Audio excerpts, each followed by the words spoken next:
सुप्रभात दोस्तों, साथियों, सुप्रभात। आज आपके समक्ष हम जो हमारा ऋतु वर्णन है कक्षा 12 वर्षा ऋतु, वर्षा को आज हम पढ़ाएंगे आपको। वर्षा ऋतु वर्णन में हमारे 3 पार्ट हैं। पहला पार्ट है हमारा वर्षा, दूसरा है हेमंत और तीसरा है बसंत। तो वर्षा ऋतु 3 पार्ट में है। जो ऋतु वर्णन है और 3 पार्ट में है, वर्षा, हेमंत और बसंत। पहला पार्ट वर्षा आज आपको हम पढ़ाएंगे। बुक सामने रखना, हाथ में पेंसिल होनी चाहिए। जो भी कठिन शब्द मिलेंगे उसको नोट कर लीजिएगा, ठीक है। चलो इसको पढ़ते हैं। प्रस्तुत अवतरण हमारी पाठ्य पुस्तक हिंदी के ऋतु वर्णन नामक पाठ से उद्धृत है और इसमें वर्षा ऋतु का सुंदर वर्णन किया गया है। लेखक और रचयिता आपको लिखना नहीं है दोस्तों, तो सीधे हम आते हैं एक्सप्लेन पर। एक्सप्लेन पर ध्यान दीजिएगा। जो भी हमारे बालक बालिका देख रहे हैं, पेंसिल हाथ में होनी चाहिए, क्योंकि पेंसिल से जो भी काठिन्य शब्द मिलेंगे नोट कर लीजिएगा। पढ़ते हैं श्लोक को। स्वनर्घई घनानां प्लवगा प्रबुद्धा विहाय निद्रा चिरसन्निरुद्धाम् अनेक रूपा पृथिवर्णनादा नवाम्बुधारा वियता नदन्ति। बहुत सुंदर श्लोक है, बहुत इंपॉर्टेंट है परीक्षा की दृष्टि से। और यह पाठ सिर्फ साहित्यिक वर्ग के बालक बालिकाओं के लिए है, सामान्य वर्ग के बालक बालिकाओं के नहीं है। सुनहरी घना नाम तेज गर्जना के साथ, ध्यान देना, शब्द का पेंसिल से लिखते रहना। सुनहरी घना नाम तेज गर्जना से या फिर जोर आवाज से, प्लवगा माने मेढक, विहाय माने त्याग कर, निद्रा माने नींद, चिर सन्निरुद्धाम काफी समय से सोई हुई नींद को, काफी समय से सोई हुई नींद को, अनेक रूपाकृति, अनेक रूप, अनेक आकृति और अनेक वर्ण में नादा बोल रहे हैं। जैसे कुछ मेढक पीले होते हैं, कुछ मेढक हरे रंग के होते हैं, कुछ मेढक गेहुआ रंग के होते हैं। नवाम्ब, नवाम्ब नई, नवाम्ब नव, धन अम्ब धन, धारा धन अभिधा। ऐसे तोड़ के पढ़ेंगे। नव धन अम्ब धन धारा धन अभिधा। नव माने नया, अम्ब माने पानी, धारा माने पानी की धारा से प्रताड़ित होकर, ध्यान दीजिएगा, नवाम्ब धारा व्यता, नई जलधारा से प्रताड़ित होकर नदंती बोल रहे हैं। चलो इसको, इस श्लोक को चेंज करते हैं दोस्तों, ध्यान दीजिएगा। अनेक रूप, अनेक आकृति और अनेक वर्ण के, ठीक है, अनेक रूप, अनेक आकृति और अनेक वर्ण में, वर्ण के नई जलधारा से प्रताड़ित होकर के, नई जलधारा से प्रताड़ित होकर के या फिर नई जलधारा से खाए हुए चोट के कारण काफी समय से अपनी चिर निद्रा को त्याग कर मेढक जोर गर्जना के साथ बोल रहे हैं। नदंती माने बोल रहे हैं। चीजों को समझ लीजिएगा। एक बार फिर से रिकॉल कर देता हूँ। थोड़ा सा यह श्लोक टफ है, लेकिन शब्द के अर्थों पर ध्यान देना। जब तुम शब्द के अर्थ को लिख लोगे तो व्याख्या बना लोगे। सुनहरी घना नाम तेज गर्जना से या फिर तेज आवाज से, प्लवगा माने मेढक, विहाय माने छोड़कर, निद्रा माने नींद, चिर सन्निरुद्धाम काफी समय से सोई हुई निद्रा को। क्योंकि पहले जब बारिश शुरू होती है तो उसके पहले मेढक मिट्टी में काफी नीचे चले जाते हैं, 1 फीट 2 फीट 3 फीट नीचे चले जाते हैं। जैसे ही बरसात होती है वो पुनः वापस आने लगते हैं। इसीलिए कहा गया है चिर सन्निरुद्धाम, अर्थात वह काफी समय से सोए हुए हैं। अनेक आकृति में है, अनेक रूप में है और अनेक वर्ण में है, वर्ण में है। और नादा माने बोलना।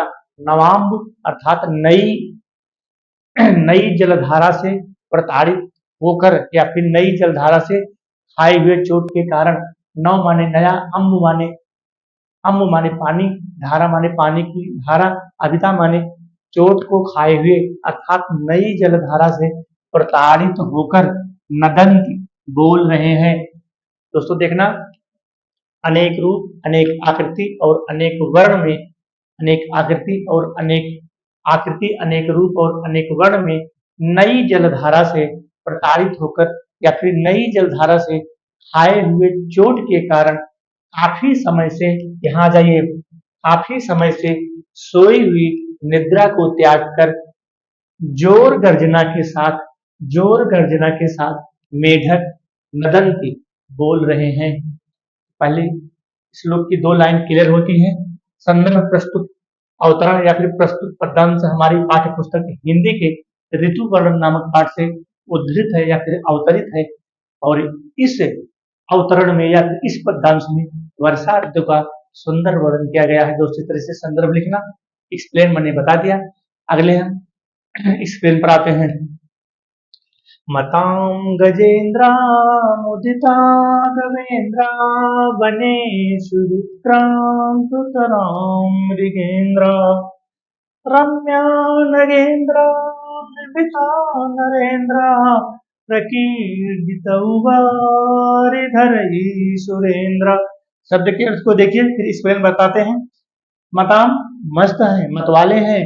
कौन? गजेंद्रा, गज के हाथी, जो राजा होते, जो गज के राजा होते, जो हाथियों के राजा होते हैं, अर्थात हाथी मतवाला हो गया है, हाथी मतमस्त हो गया है।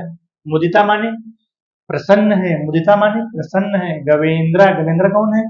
गाय के बछड़े जब बड़े हो जाते हैं तो उनको क्या कहा जाता है? शाण कहा जाता है। अर्थात जो गायों के शाण है वह प्रसन्न है। बनेश माने वन में, विक्रांत तरह, विक्रांत माने होता है, विक्रांत माने होता है बलशाली हो गए हैं। कौन? मृगेंद्र, अर्थात जो हमारे वनों के राजा हैं। ठीक है, वनों के राजा कौन है? मृगेंद्र कहा गया है वनों के राजा। वन का राजा होता है शेर, अर्थात शेर बलशाली हो गया है। शेर ताकतवर हो गया है, किससे? वर्षा के कारण। रम्या माने होता है सुंदर, नगेंद्रा माने होता है नग धन इंद्रा। कौन सी संधि? गुण संधि। नगेंद्रा कहा गया है पर्वत को। नगेंद्रा माने होता है पर्वत, अर्थात पर्वत सुंदर लग रहे हैं, पर्वत रम्य लग रहे हैं, पर्वत सुंदर लग रहे हैं। निर्भीता माने होता है शांत, निर्भीता माने होता है शांत। नरेंद्र, नर धन इंद्रा गुण संधि, अर्थात राजा शांत है। प्रकीर्तितौ वारिधरैः सुरेंद्र, सुरेंद्र किसको कहा गया है? सुरेंद्र कहा गया है इंद्र भगवान को, अर्थात बादल के जो बादल के राजा होते हैं, सुरेंद्र, सूर्यधन इंद्र, सुरेंद्र कहा गया है इंद्र भगवान को, अर्थात इंद्र भगवान बादलों से खेल रहे हैं। एक बार विचार कर देते हैं दोस्तों, पेंसिल हाथ में लिए रहेगा। ठीक है, हाथी मदमस्त है, हाथी मतवाला हो गया है, और साण प्रसन्न है, और जो वन का राजा शेर है वह बिल्कुल बलशाली हो गया है।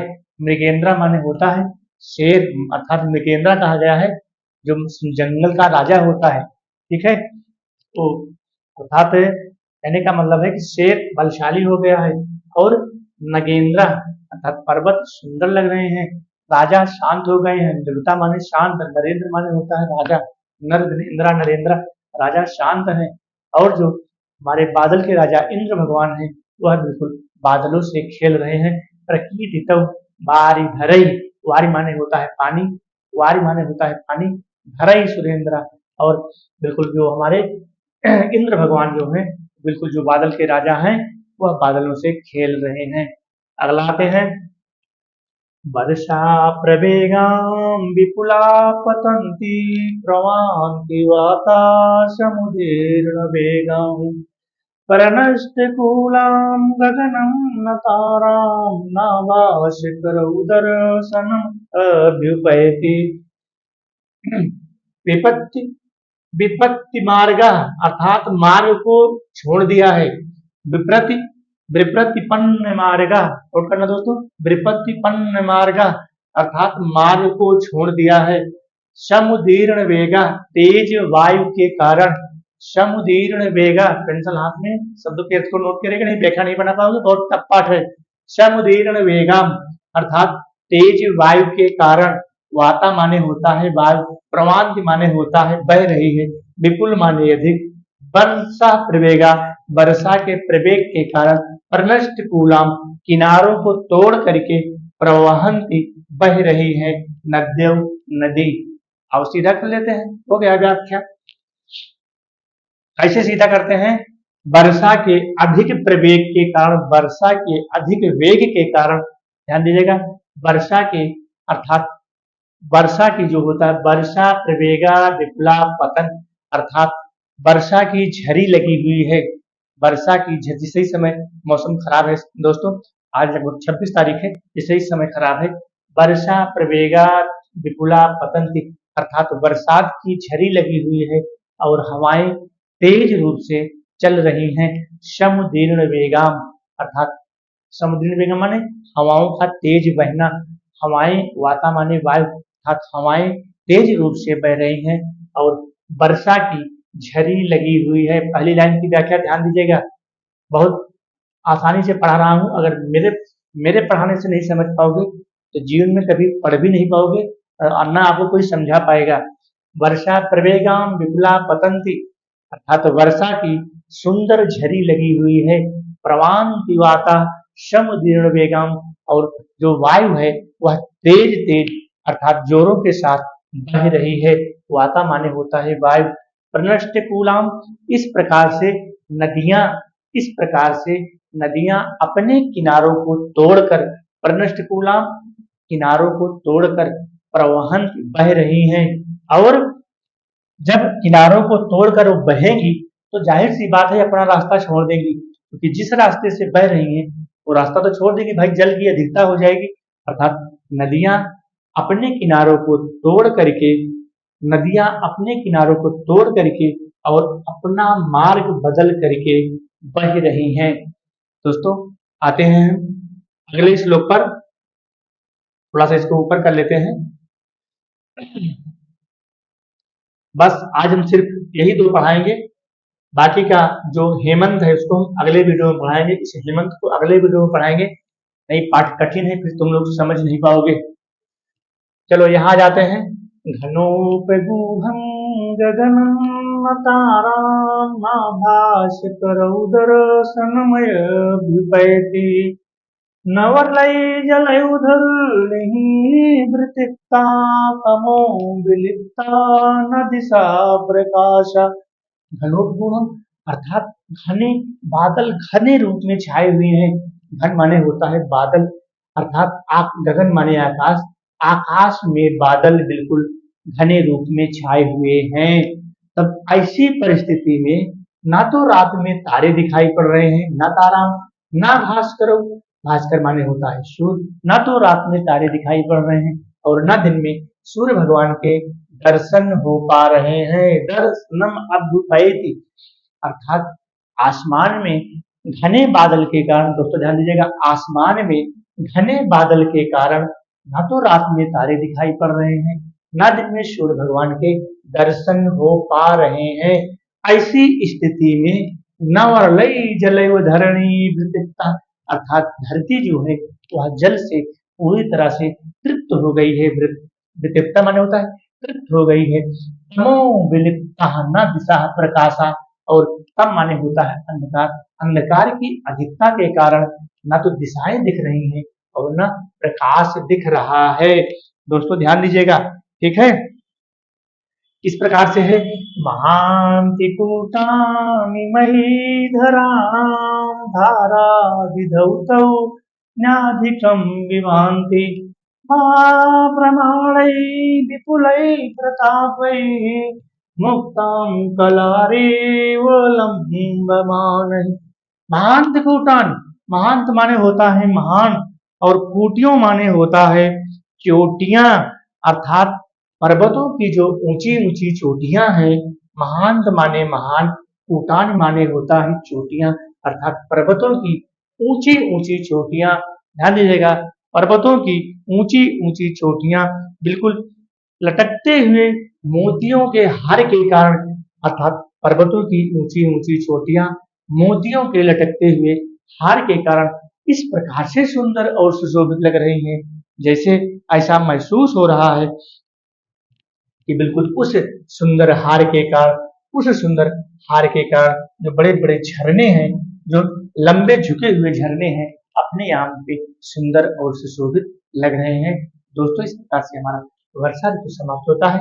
जो हमारा हेमंत है, हेमंत को हम आपको अगले वीडियो में पढ़ाएंगे, ठीक है। तब तक के लिए धन्यवाद। अगर हमारा चैनल आपको अच्छा लगा हो तो दोस्तों लाइक करना, सब्सक्राइब करना और अपने अन्य दोस्तों तक शेयर करना। धन्यवाद।